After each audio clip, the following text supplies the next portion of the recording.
I had just returned from a month-long trip across Europe. My lakeside mansion stood as regal and untouched as the day I left. The early morning fog still curled off the smooth water like smoke drifting from a candle. Birds chirped from the pine trees and the sun pierced through the branches with golden rays that spilled over the shore. It was the kind of peaceful moment you'd expect to find on a postcard. But that peace shattered the moment I saw the envelope taped to my front door. It was a thick yellow paper sealed in plastic. It bore a red stamp in the corner. Not official red like the city code office uses, but flashy and unnecessary, like someone wanted to make a statement more than they cared about legality. At the top it said "Notice of Violation" in big letters. Below it listed a series of citations, most of which were completely fabricated. Non-compliance with structural aesthetic standards, excessive square footage, and obstructed view of communal space. At the bottom in bold black ink it read, "You have 48 hours to begin demolition or face legal action." It was signed not by a city inspector or a court official but by Brenda Tollings, president of the Whispering Lakes Homeowners Association. I stood there for a few seconds just staring at it like maybe it would dissolve under my gaze. When it didn't, I peeled it from the door and stepped inside. My mansion wasn't a mansion in the Hollywood sense. It wasn't covered in gold or surrounded by gates. But it was large, 3 floors facing the lake with a wide dock, an infinity pool, and a cedar roof I had imported from Canada. It was the product of 20 years of work, blood, sweat, and more battles than I could count. And now this woman, this self-proclaimed queen of cul-de-sacs, wanted it gone. I tossed the letter onto the granite island in my kitchen and sat down with a cup of black coffee. I didn't even have time to unpack before the doorbell rang again. I opened it to see Brenda herself standing there with a pair of sunglasses propped on her hair and a clipboard tucked beneath her arm. She looked me over like she hadn't expected me to be home. "You got the notice?" she said without smiling. "I got something," I replied. "Then you know the clock is ticking," she said, tapping her watch for emphasis. "Brenda," I said calmly, "this house is on my private plot adjacent to the lake. I own the dock, the shore, and about 30 feet beyond that forest line. HOA doesn't have jurisdiction here." She smiled like she'd heard that before and already had a response locked and loaded. "Actually," she said, "your house falls within the visual easement zone designated in our latest charter update. Anything that impedes the natural beauty of the lake falls under our review." I raised an eyebrow. The visual easement was something I'd heard of, but it was meant to apply to garbage bins out front or fences that stuck up like prison walls, not entire houses built a decade before the charter even existed. "You're overstepping," I told her. She narrowed her eyes. "I'm protecting the community. The community isn't complaining." She gestured behind her. "A few residents have come forward. They say your property has become disruptive. It blocks the sunrise view from several homes, and frankly your dock is an eyesore." I looked past her down the street. A few people were peeking through blinds, others stood in driveways pretending to water grass. Brenda always moved with an audience. "You have 48 hours, she repeated, "then we will pursue court-ordered demolition." She turned and walked off like a soldier retreating after declaring war. I closed the door and sat back down, staring at that paper again. I could fight this, of course. Hire lawyers. File injunctions. Maybe get the city involved. But none of that would teach them the lesson they needed. Because what Brenda and her little HOA army didn't know was that this land, this entire neighborhood, was mine. Not just my mansion. The dirt beneath their feet. The roads they drove on. The clubhouse they held their monthly bake sales in. Every inch had been quietly acquired by my real estate firm years ago under different names, trusts, and shell corporations. I had watched as Whispering Lakes grew, built homes, planted gardens, and yes, formed an HOA. And I had waited. Because I knew people like Brenda would come along. I picked up my phone and called Jalen, my lawyer and property advisor. "We ready to pull the curtain?" I asked. He laughed on the other end. "Been waiting for your word." "Do it," I said. "Let's start with the paperwork. Notify the county too. I want them to know what's coming." Brenda had no idea the storm she just invited into her perfect little world. By the next morning the neighborhood group chat was already on fire. I still had access to it from when I bought the house, and the HOA had never removed me, probably assuming I'd never pay attention. Screenshots flew across the screen. Brenda posted an update stating I refused to comply and that she was preparing emergency legal filings. Someone named Carol asked if the board could just call the sheriff.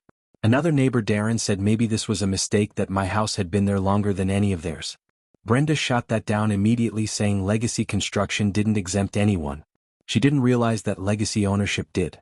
While they argued in chat, I had my legal team prepare an ownership disclosure to be sent to every resident's mailbox.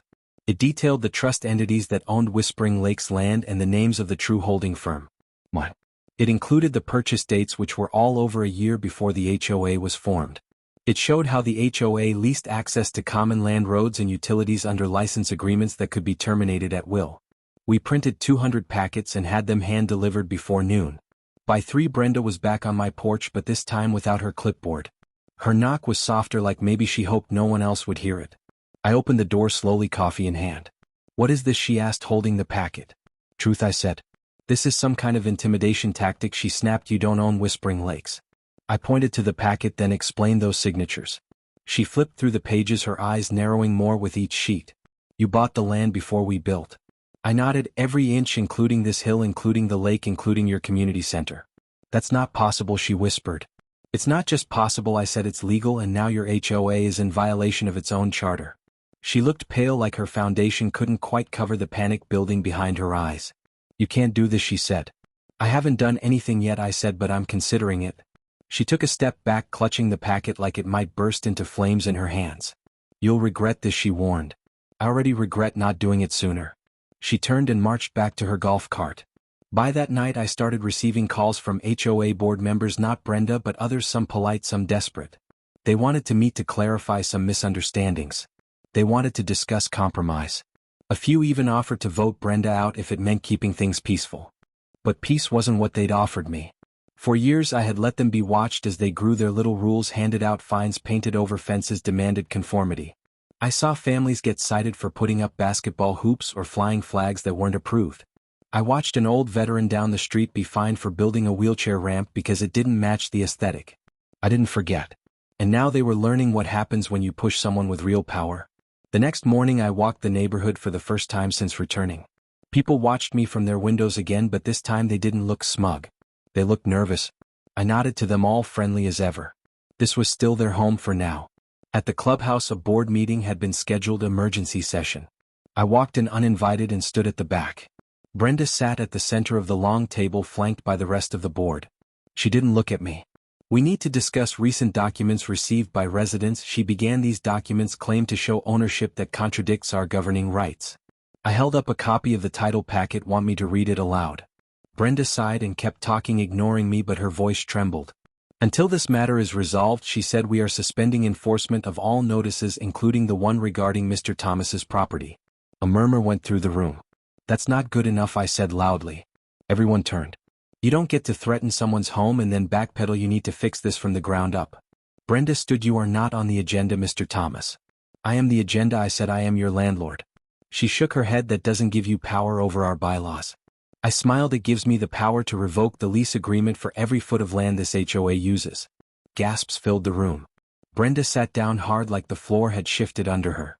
I walked out, then back into the daylight, wind off the lake brushing past me. 48 hours they gave me. They were about to find out what I could do in less time than that. The sun had barely risen when I got the first call of the day. It was from Jalen, my legal advisor, who had spent the night going through every clause in the HOA's charter and cross-checking it with the county's land records. "You're in the clear," he said. "The lease agreements the HOA has been operating under are legally tied to your holding trust. They never had actual land rights, just usage terms based on good faith compliance." I knew that already, but hearing it again made the next step even clearer. It was time to make a move.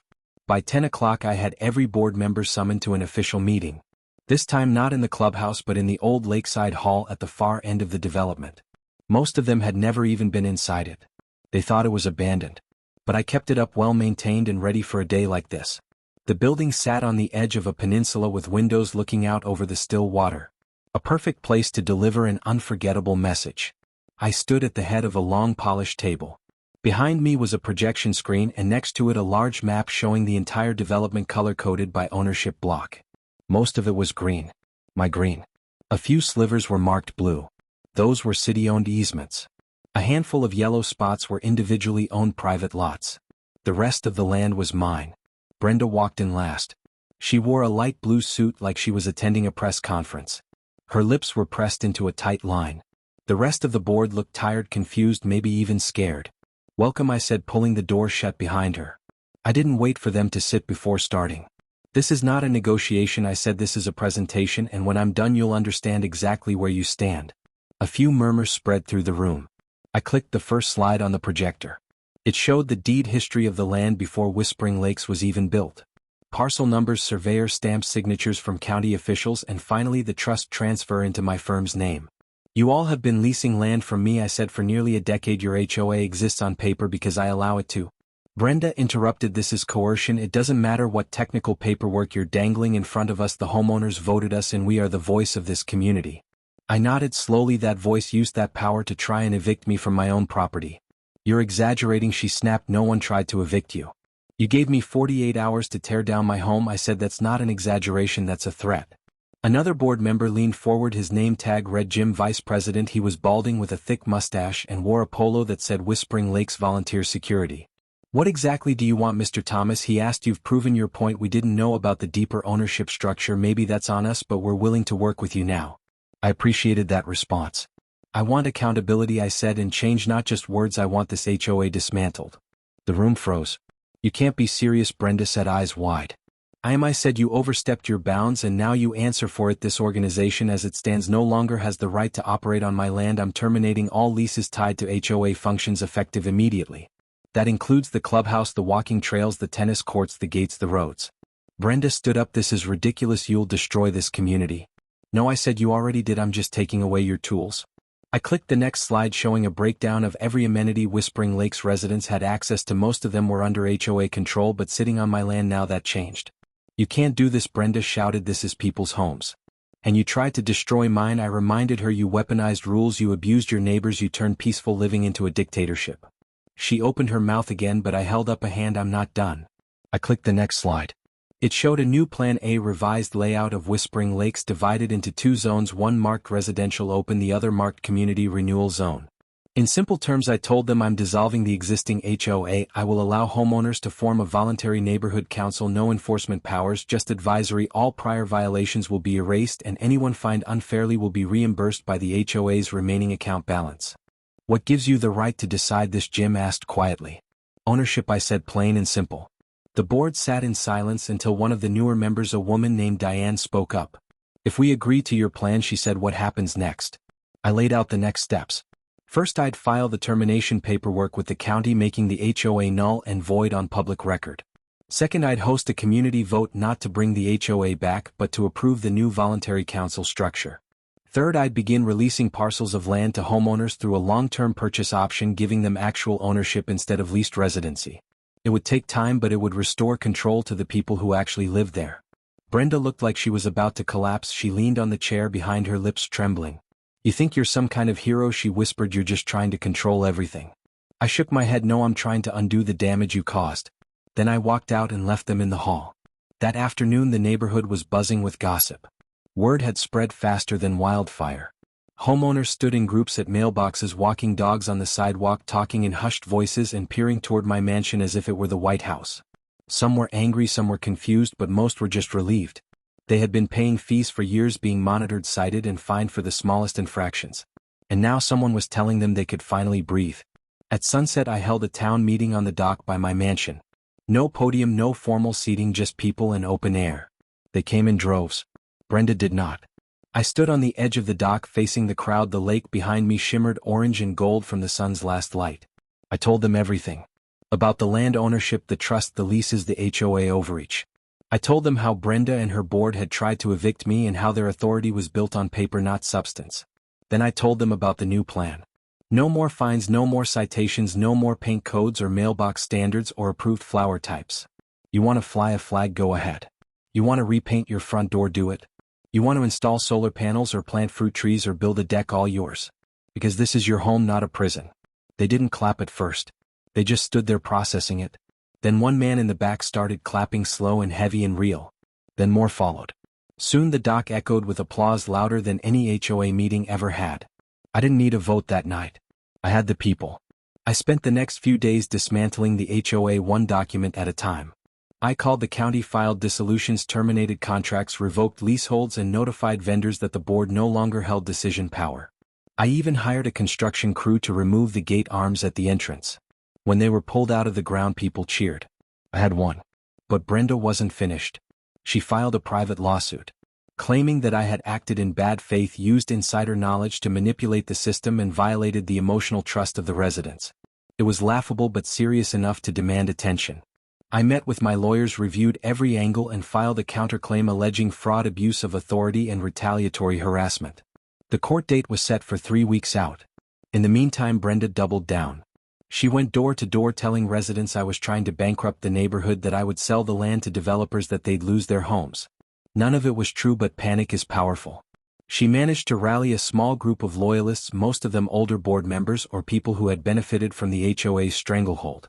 They called themselves the Preservation Committee and started printing flyers, holding backyard meetings and warning others about me. But their influence was already fading. Too many people had tasted freedom. Too many had seen the truth. And they remembered who tried to take it all away in the first place. On the night before the court hearing, I stood by the lake watching the reflection of my mansion in the still water. I wasn't worried about the case. I was worried about the lengths some people would go to stay in power. Because Brenda wasn't just trying to sue me. She was trying to make an example out of me. She wanted control back. She couldn't handle that someone had stood up and taken her crown away.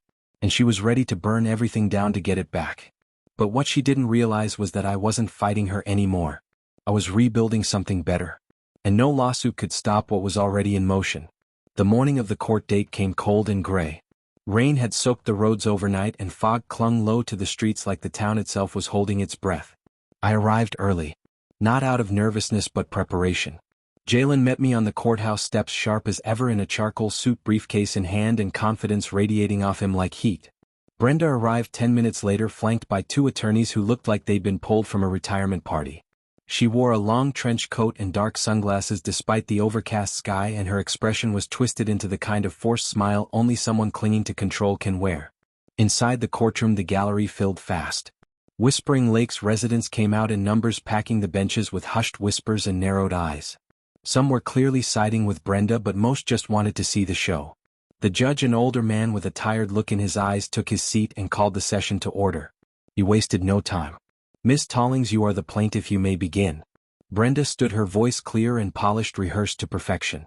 "Your Honor," she began, "the defendant, Mr. Thomas, has knowingly and willfully manipulated this community through concealed ownership, unfair leverage, and retaliatory behavior. His actions have created chaos and fear among residents and stripped a lawful homeowners association of its rights to govern as elected by the people." She paused for effect, then continued. "We are seeking reinstatement of Whispering Lakes Homeowners Association as the governing body of this neighborhood, compensation for emotional damages, and a formal restriction barring Mr. Thomas from making structural decisions without community vote." Jalen stood calm and unshaken. "Your Honor, what Ms. Tallings has presented is a narrative built on misdirection and half-truths. Mr. Thomas did not hide his ownership. It was a matter of public record and only became relevant when the HOA overstepped its legal boundaries in attempting to forcefully demolish his home through an unenforceable notice and fabricated violations." He turned toward the gallery, then back to the judge. "The only chaos this community has experienced was brought on by the plaintiff and her board through years of authoritarian rule, abuse of power, and illegal citations against homeowners for everything from minor landscaping to flying the wrong color flag." The judge leaned back and folded his hands. "Let's see the documentation." And with that we entered hours of evidence review. Jalen presented deed transfers, trust filings, lease agreements, and timeline logs showing the exact dates we had acquired ownership of the land before a single house in Whispering Lakes was even built. He played audio recordings of board meetings where Brenda openly threatened non-compliant residents. He showed video clips of Brenda confronting people on their own property, clipboard in hand, issuing warnings and fines without due process. Brenda's team tried to argue emotional distress, but their evidence consisted mostly of statements from loyalists claiming they were afraid Mr. Thomas would remove their homes, which was never part of the plan. By the time both sides rested, the courtroom had shifted. What began as an audience unsure of who to trust had tilted hard in our favor. People stared at Brenda with something between anger and disbelief. Her mask was slipping in fast. The judge called a short recess. Outside in the hall, Brenda approached me, her eyes sharp like broken glass. "You think this is over?" she said, low and bitter. "You think you're the good guy here?" I didn't answer. I just looked at her like I was seeing something rot behind glass. "You've poisoned this community," she said. "They loved me before you came back." "Then maybe that love wasn't real," I replied. She shook her head slowly. "You'll regret this when they turn on you too." Jalen stepped between us and Brenda walked away, heels clicking like a gavel against tile. Back inside, the judge returned and took a long pause before delivering his ruling. Having reviewed the documents, the court finds that Mr. Thomas holds legal ownership over the land occupied by Whispering Lakes and its associated amenities. The HOA does not hold binding governance rights outside of what has been granted through lease and usage agreements, all of which have been terminated lawfully by the defendant. He paused again. The court denies the plaintiff's request for reinstatement of HOA powers, denies compensation for damages, and denies the request to limit the defendant's decision-making authority. Brenda sank into her seat, eyes wide, hands clenching her arms. This court recommends the dissolution of Whispering Lakes Homeowners Association effective immediately. A wave of murmurs filled the room. The judge gavelled once sharply. Court is adjourned. Outside residents gathered around me, some offered handshakes, others just nodded with respect. A few apologized for siding with Brenda before understanding the truth. I didn't hold it against them. Fear does strange things to people. That night the community felt different. Calmer. More real. Flags flew freely on porches, Halloween decorations were already being set up even though it was weeks away. Someone had set up a lemonade stand at the corner. Kids rode bikes without adults glaring at them from windows. The fear was gone. But not the fight. Brenda didn't disappear. She began posting online daily blogs, YouTube rants, Facebook group messages, calling me a tyrant, warning that I would sell the land to developers, build a casino, drain the lake, and bulldoze their homes. It was noise. But some people listened. A new resistance formed, calling themselves Whispering Legacy. They demanded a return to rules and structure. They said the community needed order. They started unofficial patrols again, walking the sidewalks in pairs, taking notes. They knocked on doors and asked questions like, "Who do you think is really in charge now?" It was sad more than anything. I let them be for a while, watching from a distance. But the moment they put a note on someone's door demanding lawn compliance, I stepped in. I called a new town meeting.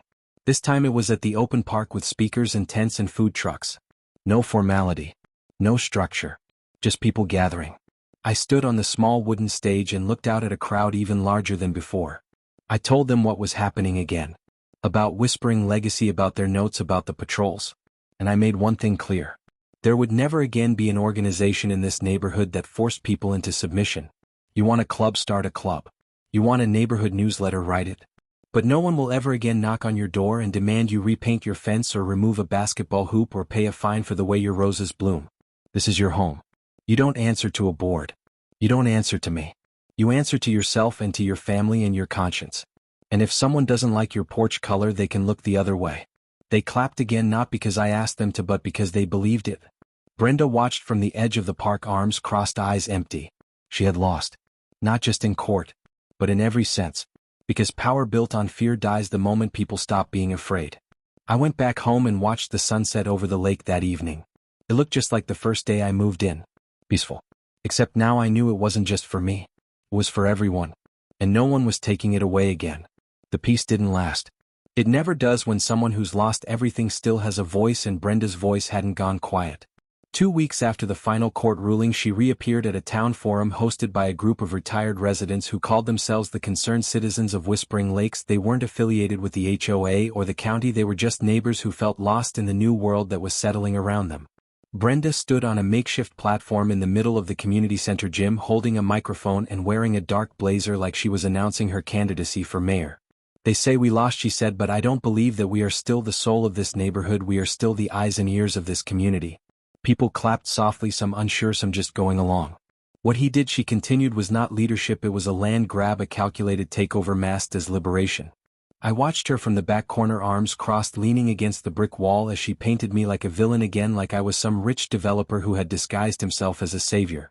"He says we're free now," Brenda said, "but at what cost? Where is the order? Where are the standards? What happens when someone parks a broken RV in their yard and leaves it there for months?" A man in the audience raised his hand. He was wearing a tool belt and a stained cap. "I'd go over and ask him to move it," the man said, "like a neighbor, not a cop." "Exactly," Brenda snapped, "but what if he says no? Then what do? We just let this place fall into chaos."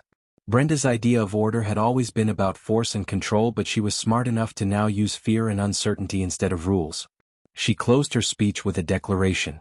"If we can't have our association, then we will build a new one, a stronger one, a voluntary council that still holds weight." The crowd clapped louder this time. I knew then she wasn't done, not even close. The next day flyers showed up in mailboxes again, this time branded with the Concerned Citizens of Whispering Lakes header, but the wording was unmistakably Brenda. "Join us for the first gathering of the Neighborhood Oversight Committee." It said no dues, no rules, just respect for standards and community excellence. I let it go for a few days, watched how things unfolded. They set up booths on weekends, started making notes of homes with visible lawn issues, and handed out suggestion slips. People began receiving quiet knocks followed by polite but pressured requests to modify their homes. It wasn't official and it wasn't legally binding, but it was happening again. And this time Brenda wasn't violating any rules, she was manipulating people into policing each other. I decided I wasn't going to wait until it grew too big. I called a community-wide assembly and invited everyone to my property, not to my mansion but to the lakeside field where I'd cleared a spot with folding chairs and a flatbed trailer to use as a platform. Hundreds showed up. They knew something was happening again and they wanted answers. I stood on the trailer and spoke clearly, no microphone, no fancy visuals, just words. "You're free now," I said. "That's real, but freedom also means responsibility, and the biggest responsibility is knowing when someone is trying to take your freedom back with a smile instead of a threat. There are people in this neighborhood who want to control you again, not with fines, not with rules, but with guilt and suggestion and whispered pressure. If you let it happen, if you let it grow, we'll be right back where we started." The crowd stayed silent, thinking, considering, weighing it all. I saw Brenda in the back, standing straight, arms folded, expression blank. "I don't want to control you," I said. "I just want you to remember who this place belongs to. And it's not me. It's you." People clapped slowly at first, then with conviction. I stepped down and walked away, letting them sit with the truth. The following days became a battle of narratives. Brenda's group posted on bulletin boards and community forums about the dangers of disorder. They posted staged photos of fake messes, claiming this was the future of Whispering Lakes without structure. They showed digitally altered images of collapsing fences, overgrown grass, cars on cinder blocks. They fed fear and anxiety, and it started working on a few people. I didn't fight fire with fire. I fought it with transparency. I held open days where people could tour the land office and see the real development plans, which included beautification projects, new green spaces, and open grants for residents who wanted to improve their properties with real investment, not forced upgrades. I published monthly land reports showing exactly what was being done and how much was being spent. I encouraged block groups where neighbors helped each other, not judged each other. Bit by bit, Brenda's influence began to wane. She tried one final move. She called the local news. A crew arrived one morning, standing on the corner near the old gatehouse, interviewing Brenda as she walked them past a home with weeds growing along the edge of the fence. "This is what happens when there are no rules," she said, pointing at the weeds. "This was a beautiful, clean place once, now it's falling apart." I watched the segment that night. And then I invited the same crew to my house the next day. I gave them a full tour. I showed them the new public gardens we were funding, the improved drainage systems, the restored hiking trail by the lake, and the brand new community bulletin board built not to post fines but to offer rides, meals, help, and smiles. I told them about the family who finally installed a wheelchair ramp without worrying about matching paint colors.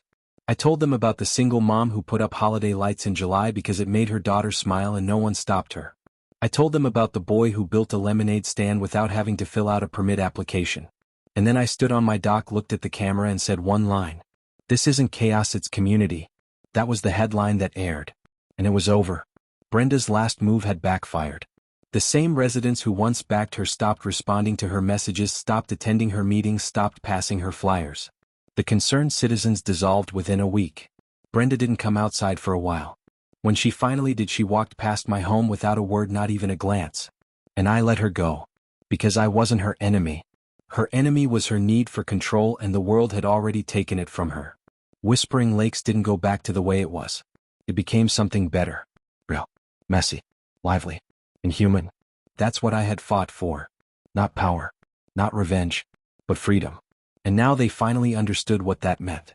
It had been 6 months since the court case, since the dissolution, since the final stand on the lake, and the silence that followed wasn't empty, it was earned. Whispering Lakes looked different now, not because the homes had changed but because the energy had a new heartbeat. It breathed without fear, without surveillance, without whispered threats or warning letters tucked under doormats. The HOA signs had all been taken down, not by order but by choice. One by one they disappeared from the clubhouse, from the community center, from the decorative poles at the entrance. Someone painted over the faded letters where it once read HOA Certified Neighborhood and replaced it with a mural of the lake, hand painted by a group of teenagers from the high school down the road. On Saturdays kids played on sidewalks, parents barbecued without measuring grill sizes, people flew whatever flag they wanted, and the gardens exploded in variety, every color, every shape, every kind of expression. It wasn't perfect, but it was alive. And then came the unexpected twist. One morning as I stepped onto my dock with a cup of coffee in hand, I saw an envelope sitting on the edge of the dock, anchored with a small stone. I picked it up, opened it, and read the single sheet inside. It was from Brenda. The handwriting was neat, formal, still stiff, but softened somehow.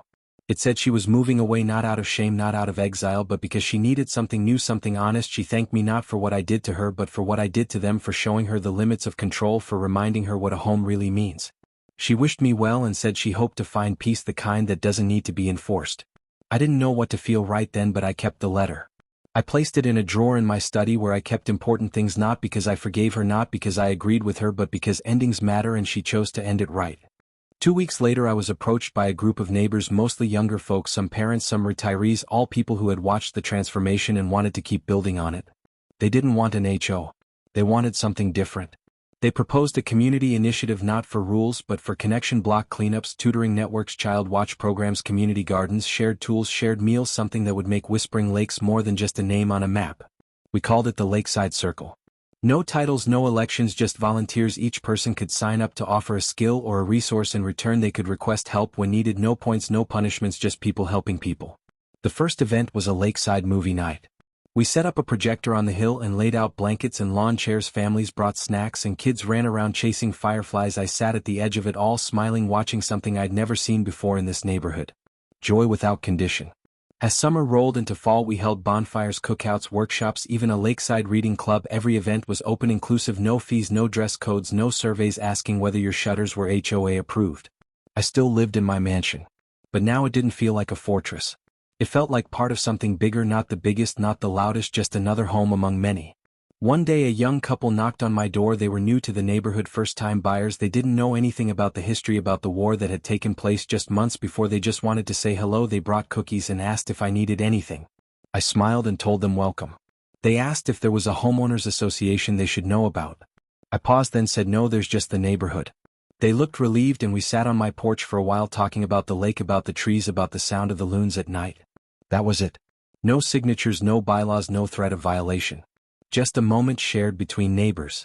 And that was when I knew it was finished. Not the story but the fight. I had bought the land to secure my peace, but I ended up securing theirs too.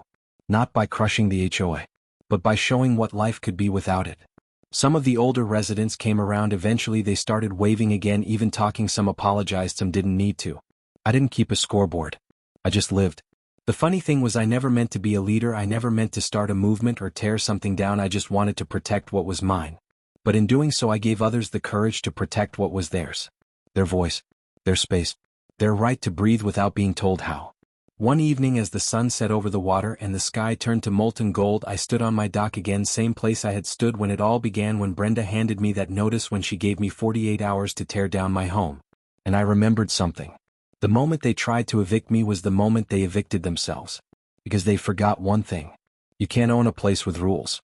You own it by living in it, by loving it, by protecting it, and by letting it grow. Whispering Lakes had grown.